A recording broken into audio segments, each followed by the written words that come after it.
Welcome to Jen Rubin's Green Room. This is Jen Rubin.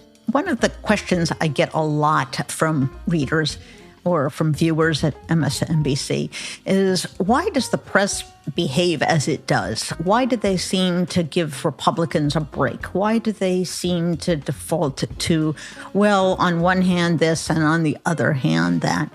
And many of these frustrations I share. I write about them. Sometimes I am perplexed, as readers are, but there's someone who I think is absolutely perfect, ideal to help us untangle all of that. That's Margaret Sullivan. She was a former colleague of mine at the Washington Post as a media critic. She was the public editor at the New York Times. She's the author of 2 books, the latest being Newsroom Confidential. She now teaches at Duke. And she is the smartest person I know who talks about the media and what's wrong, what's right with it. So without further ado, nice to have you, Margaret. Thank you very much, Jennifer. Thanks for having me. My pleasure. We miss you back at the Washington Post, but Thank you. have gone on to great things, and I'm sure we'll continue to hear from you. Thank you. Sometimes when I read you, Margaret, it's like I'm talking to myself because the frustrations I have about the press, but also the moments of pride, you seem to reflect. Give us a big picture sense of what you think the biggest problem that the press has in the era in which we are presently find ourselves, which is a war on truth, democracy in peril. One political party seems to have completely gone off the rails. What do you see as the biggest challenge, the biggest problem for the press? Well, there's kind of 2 things that are going on that worry me. One is the entire right-wing media ecosystem, of which Fox News is the centerpiece, but obviously not the only part of it. But the problem with that whole area is that very often they are untethered from the truth and don't seem to worry about it too much. I mean, that's so. And I think there's a whole swath of the country that is very affected by that. That is, and therefore is they are kind of unhinged from the facts, untethered from the facts. So there's that. And then in the mainstream press, big journalism, if you will, the big newspapers and the big networks and the cable networks that aren't Fox, I think that there's a tendency to we like to use the shorthand of both sidesing things, like equating things that aren't equal in order to do this kind of performative neutrality so that we can say that we're fair. And very often, I think in this particular era, that is not working well at all. And that's because when the truth can be found and you both sides it, then you're in essence helping to obscure the truth rather than reveal the truth. Is that kind of the that's well said. I think that it's not as if people sometimes, when I talk about this, people sometimes say, so you don't want to hear from the other side. And that's just not the point at all. We do want to hear various points of view. We do want to hear various sides of things, but the main thing we're after is fairness and accuracy and truth. The main thing that we should not be after is taking everything down the middle, because, as you say so well, that obscures the truth. For example, if you have a political candidate or a bunch of political candidates who insist on saying that the 2020 election was a big fraud and that Donald Trump is actually the president, and then you have another side that isn't, invested in that lie, you really can't give them sort of equal time, equal weight, equal emphasis, and equal seriousness without, being very misleading. Right. One of the questions I get a lot from readers is why this is.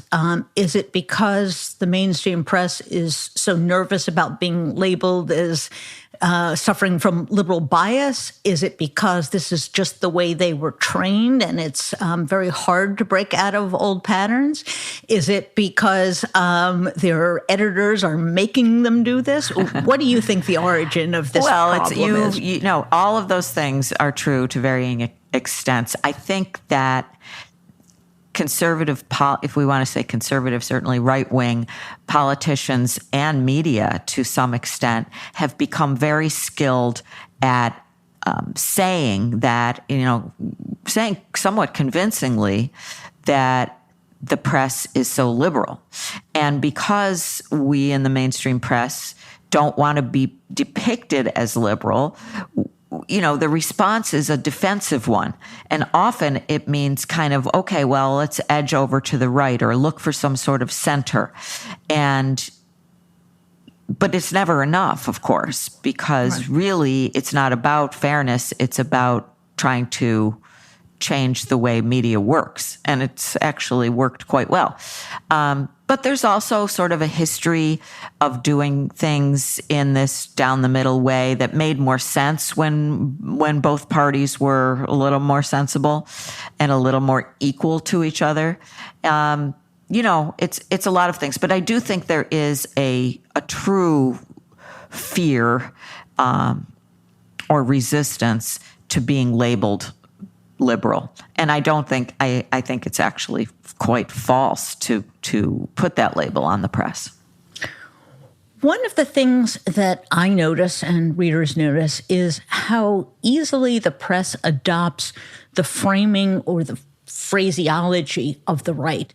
For example, how many times have we heard the raid on Mar-a-Lago? It wasn't a raid. They were executing a lawful warrant. Does that happen just because the right is so effective at mouthing that it gets picked up? Or is this another example of trying to throw them the bone by using a potentially misleading but right-wing phrase or concept? This is that's a subject in which I think leadership is so important. To say, here's how, thoughtful style rules. We're not going to say, for example, that the people who, were the insurrectionists at the Capitol on January 6th, we're not going to call them protesters. We're going to call them a mob because that's what it is. I think that's the kind of thing that needs to come from the top of news organizations and sometimes does. I saw that happen effectively and rightly with Marty Barron's directives on January 6th, the former editor of the Washington Post. Yes, former editor of the Washington Post. To use the accurate words for things, not to politicize it, but just, not to say, oh, these are like peaceful protesters. So I think that, it's got to come from the top, and I guess sometimes it doesn't. And then you do see the adoption of, kind of right-wing language and framing, not just the language, but how is the story going to be told? And then, what do you include? What images do you include? What story do you actually tell? When people say, and there's this whole debate about objectivity. And when people say, well, just be objective, what I like to respond is that there are so many choices in journalism. There are so many choices to be made. What story are you going to tell? What investigation are you going to do? What headline are you going to put on a story? Who are you going to quote? What tweet are you going to use? So every one of these things is a choice, and every one of them puts a kind of spin on things that has to be thoughtfully considered. So you can't really say, oh, just be completely flat.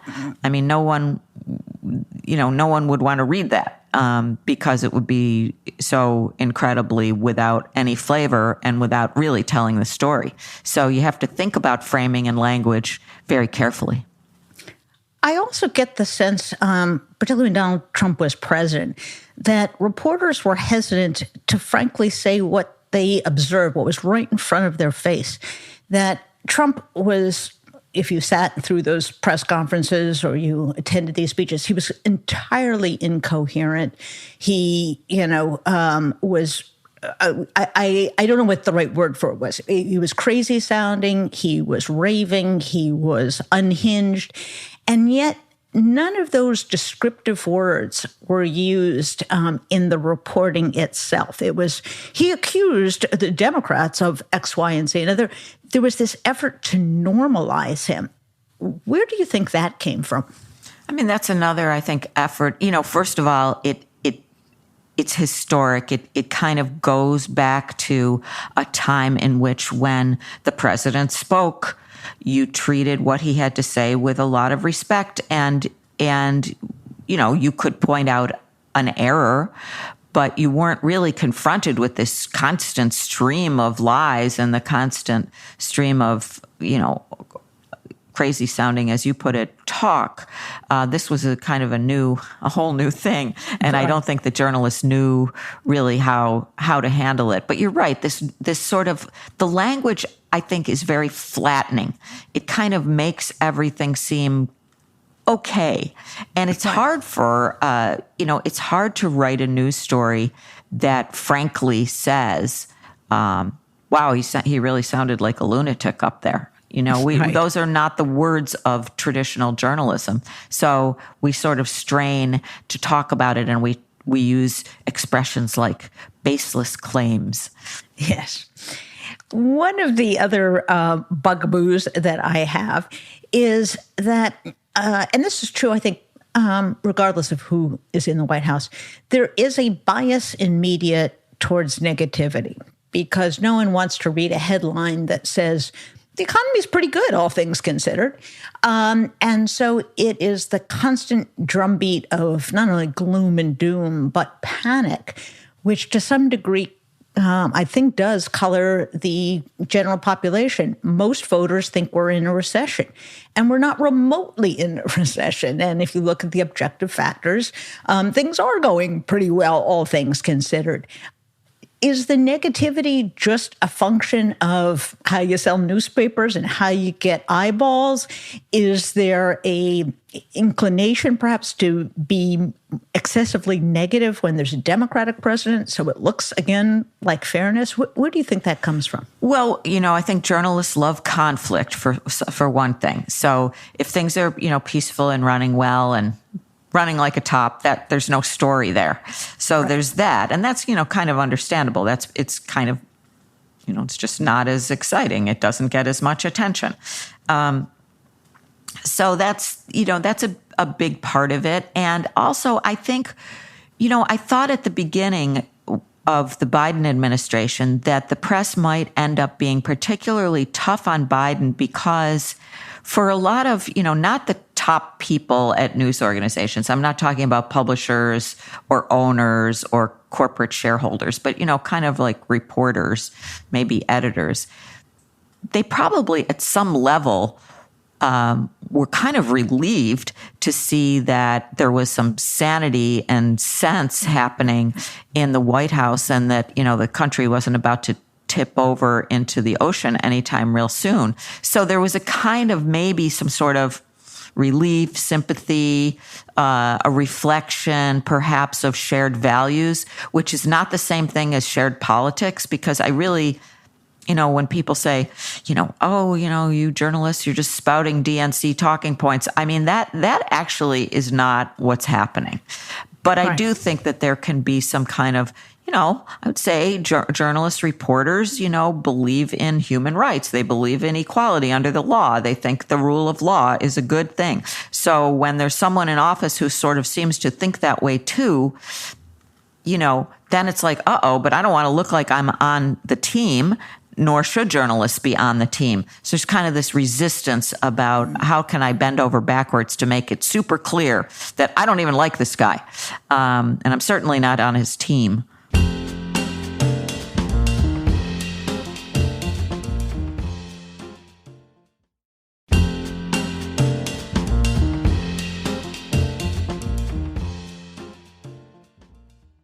You used to be the public editor, I think was the phrase, at the New York Times. Now the major newspapers don't have such a job. I can't remember the last time we had ours, but we don't anymore at the Washington Post. Why do you think they have stopped putting people in such a position? And what do you think is lost when you don't have someone in that role? You know, I was in London a few weeks ago speaking to the Organization of News Ombudsmen. And you might think, oh, there must have been only 3 people there. But actually, there are lots and lots of ombudsmen and ombudswomen all around the world. There were lots from Europe. There were people there from Japan and South America and Australia.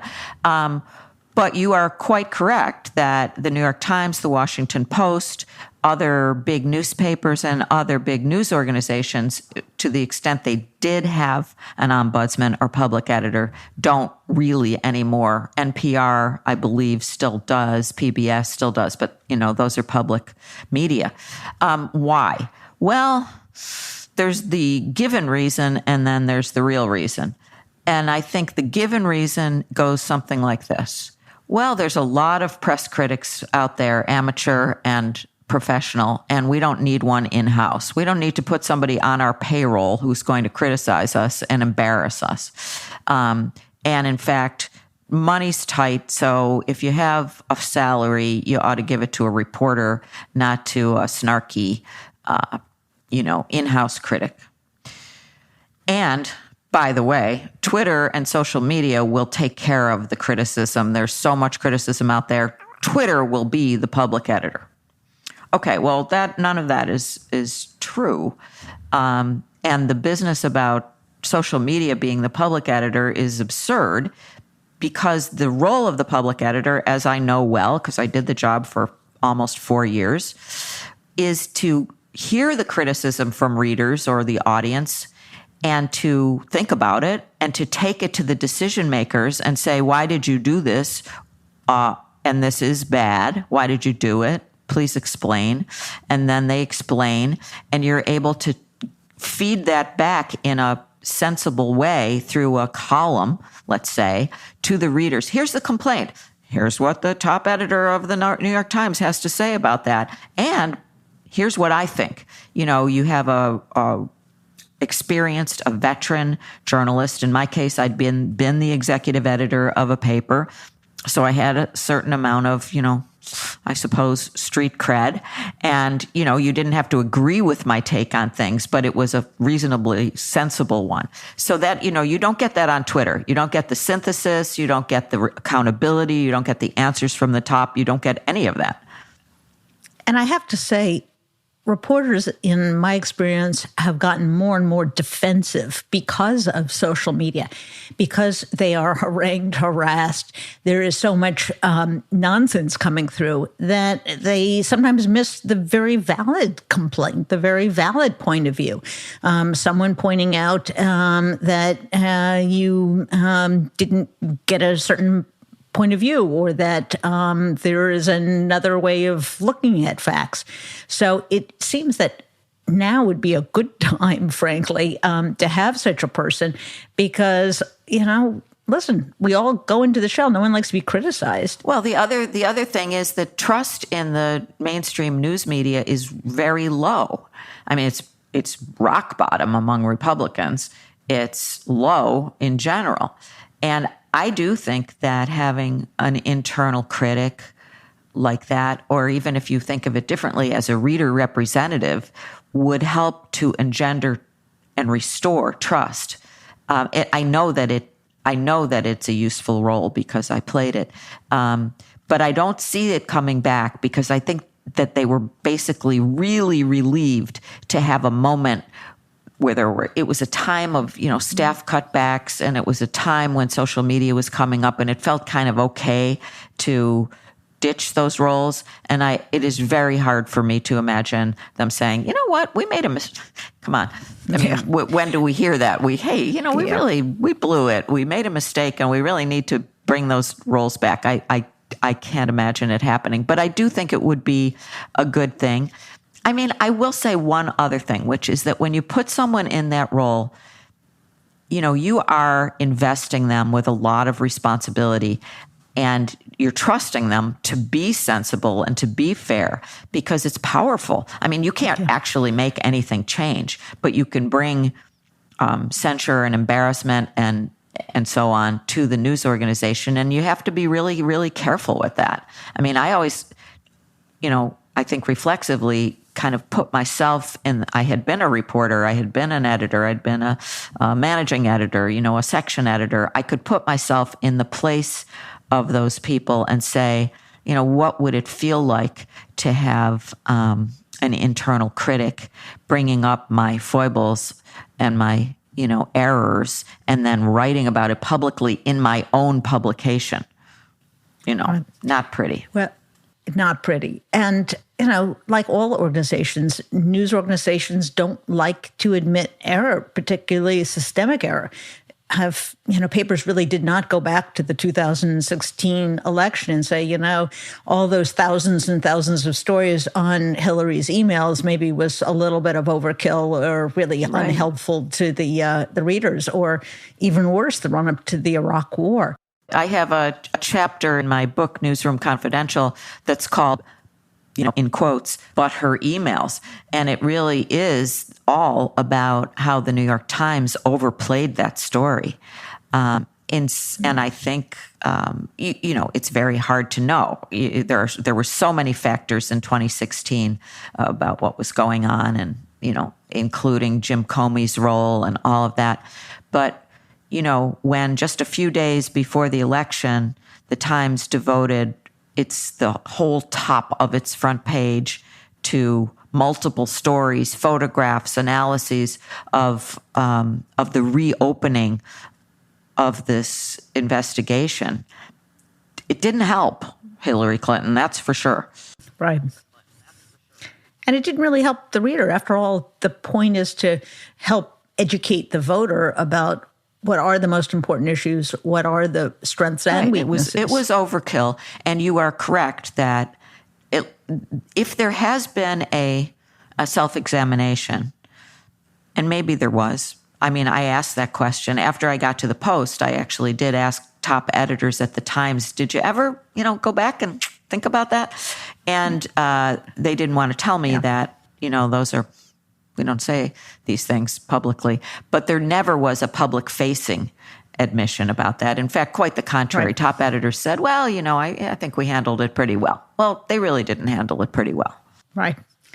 One of the patterns that I've noticed, and it really creates a problem because, as you say, Fox News is completely untethered to the truth, is that mainstream media amplifies that. I don't know, and I'll be candid about the Washington Post. I don't know how many times you have a story about what Tucker Carlson said the night before on the front page of the Washington Post, or now that he's gone, what Sean Hannity said. Is it important that mainstream media kind of repeat themselves? I know what they're trying to do. They're trying to explain what a certain segment of the country is getting. But how do they do that without, in fact, just giving them more amplification and reaching the millions of readers that the Times gets or the Post gets? Yeah, I think there are ways to tell the story of right-wing media in a responsible way. And there are also gradations of that. I think what you don't want to do and what you never want to do, whether you're writing about media or politics or anything else, is to amplify the misinformation or the insanity. So how do you write that story? There's a linguist whose name is George Lakoff who proposes the idea of the telling it in a truth sandwich. You say it's actually a little bit of a misnomer, as you'll see. You say the truth, you tell the actual situation, then you go to the misstatement, and then you fact check it. So the misstatement or the misinformation is surrounded by truth, and that kind of takes it out of this sort of repeated propaganda that's so effective and does what you just said, which is, a fairness to the reader, which is trying to get across the truth in a fair way. One of the other crutches I think that mainstream media has always used, and I've tried my hardest over the last few years to get away from it, is this constant reliance on polling. despite the fact that polling is often and almost consistently these days really wrong and misleading. So you wind up with a whole narrative leading up to the 2022 midterms that was this big red wave. And I wonder if that's because they've made an investment in pollsters and polling, so they don't want to have that investment go to waste, whether it's just lazy, because isn't it the easiest thing in the world just to write a piece that is, the poll said this, the poll said that, this is what the poll said? Why this over-reliance on polling, particularly when it's been so badly discredited? I've learned a few things in my decades in journalism, and one of the things I feel confident in saying as a learned truth is that journalists are bad at predictions, and polls are kind of intended to be predictive, right? This person is, it's also one of the reasons that we seem to love polls so much is that it feeds into that horse race coverage, right. The campaign as a horse race, who's ahead, who's neck and neck, is this candidate edging this one out by just a bit? It feeds into that thing of excitement and conflict, and but it isn't really very helpful. It isn't really what we need and want in our political coverage. And I sometimes think that if we could do a simple little reframing of our coverage so that politics reporters were thought of more as government reporters, I think that would be helpful, so then it's not just about the palace intrigue and who's up and who's down and who's fighting with each other, but it's actually about what matters. What is the substance here? What will the effects be? The excellent press critic Jay Rosen has this expression that he came up with recently about how to cover campaigns. And he advises, it's very simple, not the odds, but the stakes. So not the odds, who's going to win, but the stakes. Why does it matter? And it's a great way to kind of just do that quarter turn of looking at it a little bit differently. And it would be so helpful. But, it seems as though the media is very addicted to doing it that old way. So that is a long way of saying that's why it seems like polls are so thrilling to us. And I do think there's an element of, it's an easy, seemingly interesting story. I read a poll story today that I actually ended up using in something because I thought it was so bizarre, surprising, that it's a USA Today Suffolk University poll that says that 7 of 10 Americans think that democracy is imperiled. It's like, really? Well, that's pretty interesting, because that means that it's not just one political party. But I also strongly suspect that what people mean by that is very different. Yes, because the Republicans think that democracy was thwarted when Joe Biden took the oath of office, and this was a great part. Or you'll hear people say things like, and there was a Republican woman quoted in the USA Today piece, which is a good piece, saying, "Well, she was worried about the democracy because she's tired of seeing everybody in Washington feuding or fighting with each other. And while I know what she means, that's not actually the problem with democracy. We want people to be expressing themselves and expressing their differences and all that. It is horrible to see the amount of dysfunction in Congress. And I think she was talking about that. But I agree with you. It's like, well, the real problem with democracy is there's not enough talk about Hunter Biden's laptop, Exactly. And, it does raise another interesting issue, which is the House Republicans have now embarked on a myriad of really preposterous, quote, investigations. And the hearings are quite comical if you have to sit through them like I do. And they wind up usually backfiring, usually revealing things that they don't particularly like it was the Trump administration, not the Democrats, who were trying to censor Twitter, and other little inconveniences like that. But the media is obliged, I suppose, to cover these things and to call them investigations or to spend time with the Hunter Biden issue. And by the way, the Hunter Biden issue, I won't even call it a scandal, is so convoluted and so confusing.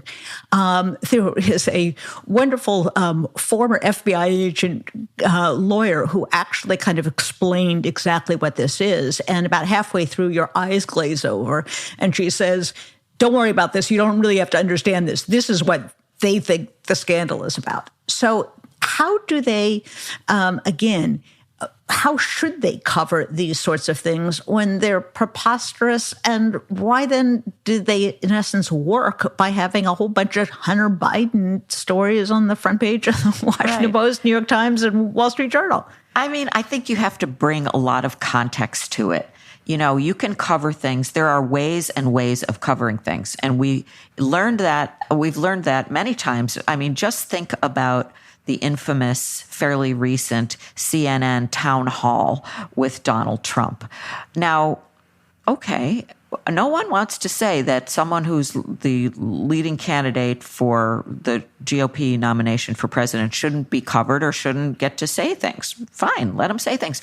But you don't have to broadcast it live. You don't have to have an audience full of people who are going to wildly cheer him.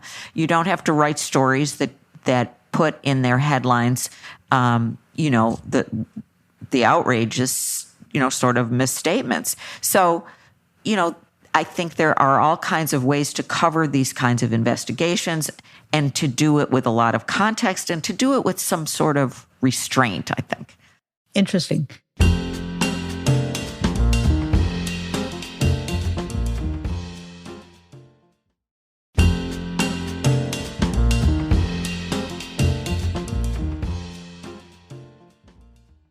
The Supreme Court has now become a really hotbed of scandal and intrigue, much more so than in any time, not only in my life as a journalist, but really my, I think, entire experience. And you have one organization, ProPublica, which has been marvelous in ferreting out these stories, doing the hard work. And it does raise the question as to what the, quote, court reporters at the other outlets are doing. Do you think those other reporters, the court reporters, are perhaps too close to the justices, too enamored of the majesty of the court, or just not perhaps trained in investigative journalism? Why is ProPublica figuring this stuff out and no one else has? Well, so to me, this comes down to a common sort of split in newsrooms, within individual newsrooms, which is you've got your beat reporters who are kind of covering the day-to-day. What happened in court today? What was the ruling? Who is the latest nominee? All of that sort of thing. And they depend to some extent on access to sources. So, they're the beat reporters who sometimes can be great tipsters to the investigative reporters who don't have to go in the next day and do the meat and potatoes story. So I think that's, ProPublica, which I have incredible respect for, and these stories about Harlan Crow and about what's happened with Alito and his lavish fishing trip and all of this stuff, have been terrific. And their whole focus is to do this kind of investigative work that depends on documents and getting the so-called receipts. And so they're kind of like what I'm talking about. They're the investigative arm of journalism. And the beat reporters, it's unlikely that they might know about something and they might develop it. But it's kind of, in a way, not their core job. Right. And I do think that we've all taken the majesty of the court very seriously over the years and perhaps showed excessive deference and that they should be treated like the other branches of government and have resources dedicated to investigating them and to getting, the stuff that they would rather not talk about. Exactly. And I do think it's shocking that the Supreme Court is not bound by a code of ethics. I mean, they're bound by the same rules and regulations that any federal employees are bound by, but there is no specific code of ethics that they must follow within the court, and that is really something that needs to change. And Congress can do that because we have checks and balances, and it's actually part of their job. Well, Senator Whitehouse, who has been on this really crusade for years, and we all kind of thought, oh, he's a little bit of a crank on these issues, really has the man has met the moment, yes. And he is working on his own ethics bill. We've highlighted a lot of the downsides of the press and the negative attributes. What are the things that you think papers do particularly well? And what are some examples of where you've really seen news reporting at its very best? What are the pluses and what are the strengths, do you think, of the mainstream media? Well, first of all, I think that, at its core, we need the press, we need journalists, and we need the media to be doing their job so that democracy can function. And, in general, they do that. And so then you see great investigations, and you see them in the same news organizations that we're complaining about here. Right. They could even be by the same people. Journalists are human beings, so are their bosses. It's a very inexact art.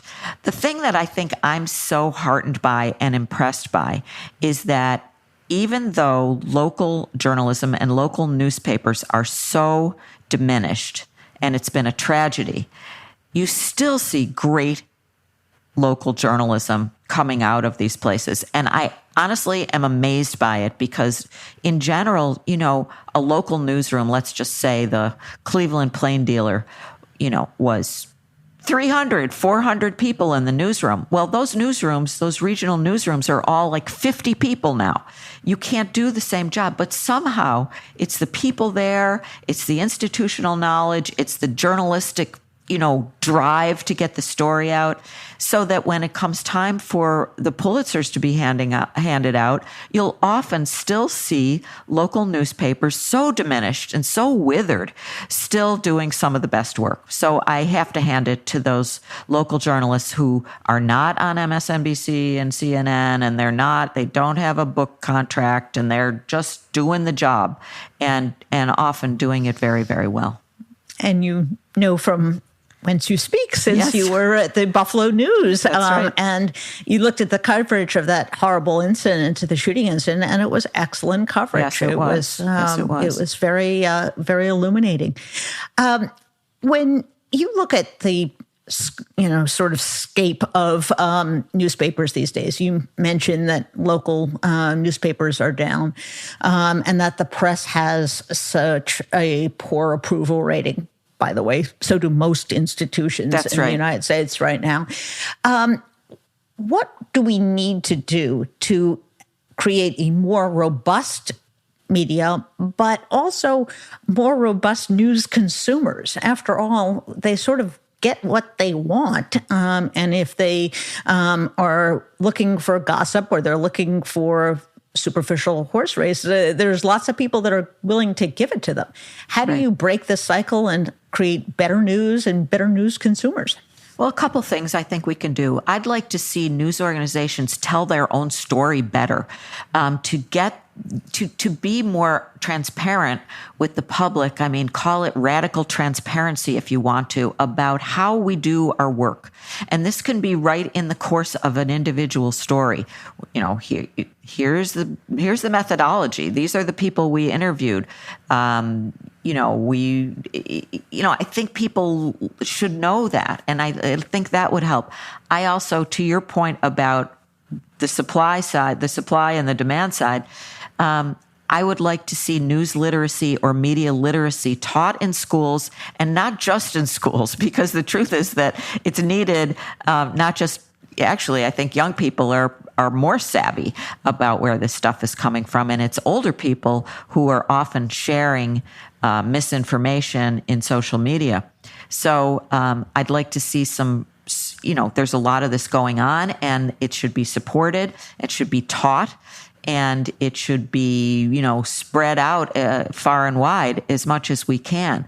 So, and I think a third leg of this is there are efforts underway to shore up local news organizations, and they should be given as much support as possible, because that's how people get a common basis of reality, which we need in our democracy, through this local news, which is more trusted than national, which is absolutely necessary. The city hall meetings, the school board meetings, the zoning board meetings. I really think giving as much help to those news organizations would ultimately help this whole trust and truth issue that we've been talking about. One of the horrible statistics I constantly come across are the number of state capitals that do not have a local newspaper. And that goes to your point that where there's no sunlight, bad things tend to happen. Tell us a little bit about your book and what you're doing now. What do you see your post Washington Post, post New York Times kind of role to be? Well, it's funny because last August, I retired from the Post, and I called it a self-imposed term limit because I was like, well, I've written this media column for 6 years, and I joked that there are really only 5 media columns that you can write, and I would write them. I felt like I was kind of beginning to repeat myself a little bit. And I moved to my family's cottage on Lake Erie. I went so far as to sell my apartment in New York City, and I thought I was going to do this thing that I called full FBT, full bore Thoreau. I was going to kind of kick back and look at the lake and think deep thoughts. But, I actually did feel called to continue writing about the things that I feel passionate about. And I did that in my book, it sort of started out as a memoir, and it took kind of a turn into something of a manifesto about how to improve the press. So so Newsroom Confidential is my second book. My first book is about the decline of local newspapers, which I saw happen up close. But nowadays, what I try to do when I'm writing for The Guardian, or whether I'm podcasting on Substack, or teaching at Duke, is to think about, there's so many things we can write about on a given day. And I actually do try to think, what would actually be useful here? How can I I'm very lucky. I've had these platforms. How can I use my platform to do something that's actually public interested or has a sort of a public service aspect to it? And it tends to clarify the mind quite a bit to think that way. You don't always end up doing that column, because sometimes you want to do the column that's just straight up newsy and interesting. But there are choices that we make, and I try to make the choices that do reflect this very special role that journalism has in our society. One of the questions I get from college students or even high school students who want to be journalists, they say, well, what should we do? What should we do? And other than telling them don't be a journalist because you'll have a hard time finding a job, one of the things I like to tell them is learn about something. Become an expert, or at least proficient in health. So you can be a health reporter, or science, so you can be a science reporter, or law, so you can be a legal reporter. Again, getting to your point that horse race politics is less illuminating than the substance of government. What advice do you give to young people when they ask you about journalism, or what they should do, or how they get to be the next Margaret Sullivan? Well, I'm not sure they'd want to do that, but what I tell them is, if they want to be a journalist, there are still lots of opportunities to do that. They have to really want it, and there has to be passion, and you have to start getting that experience early through working on student publications and getting that early internship that might be unpaid and really working at it. I know a lot of young journalists. My nephew is a reporter at Axios. My son's former girlfriend is a reporter at a TV station in Raleigh. I know a lot of young journalists, and I respect them. And I think that, to me, the core thing is reporting. I mean,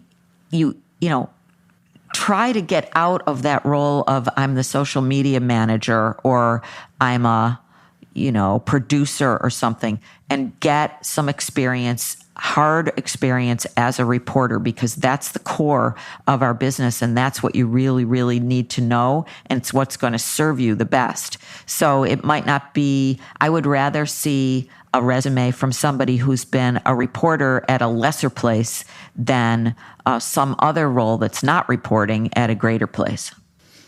And another tragedy of the demise of local media is that people don't get that experience before they go to the Washington Post or the New York Times and the rest. The farm teams have dried up and gone out of business. Exactly. Well, thank you so much, Margaret, for joining us. It's been so much fun. Great to talk with you. Absolutely. Likewise. And you can still read Margaret at The Guardian or get her book, Newsroom Confidential. And we'll look forward to having you back another time. Thanks so much, Jennifer. Bye-bye.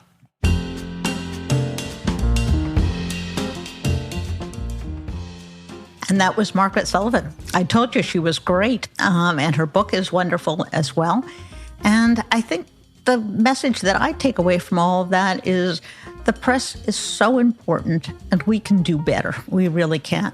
And it's a matter of courage, the willingness to break through of a paradigm that doesn't really apply anymore, and the wherewithal to stand up to right-wing critics who have gotten very good at working the refs, as they say, and to really make truth the overriding mission of the press. There's nothing more important now, given that objective reality seems to be up for grabs, and that democracy, after all, depends upon a shared set of facts, a shared sense of reality. So although sometimes it's depressing, I do keep in mind, as she said, that there is some great journalism out there. If you don't already, go subscribe to a newspaper, and a local one, if possible, because they need your support and democracy needs it too.